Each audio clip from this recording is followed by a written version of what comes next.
Naku, Tenyente. Nagkamali na kayo ng malalapitan.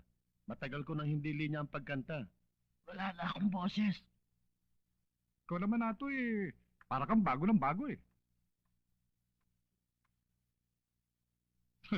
Wala na pala akong sigarilyo eh. Maiwan ko muna kayo, bibili lang ako sandali.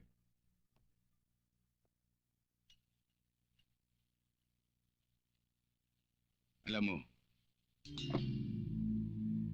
kung si Teniente, pasensyoso,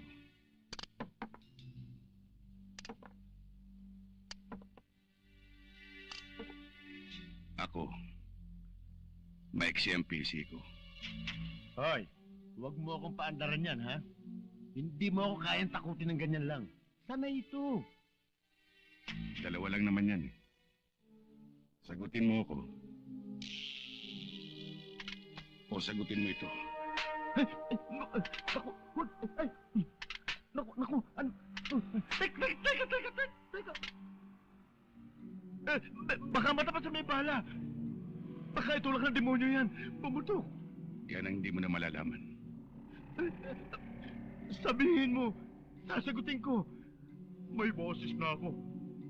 Paupo ka. Dito ka kumanta.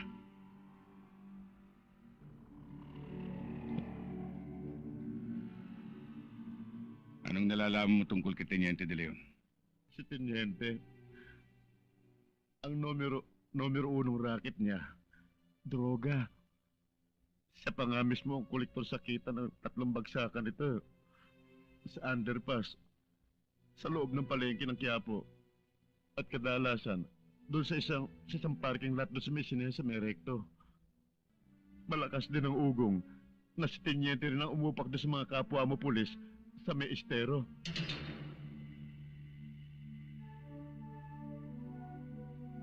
Ngayon, kung gusto mong malaman ng tungkol sa pangungutong niya, sasabihin ko na rin kahit barya-barya lang. Naku, sa ginawa kong pagkantang ito, siguro hindi na ako dapat magtagal sa lugar nito. Ako na lamang ang babalik sa probinsya na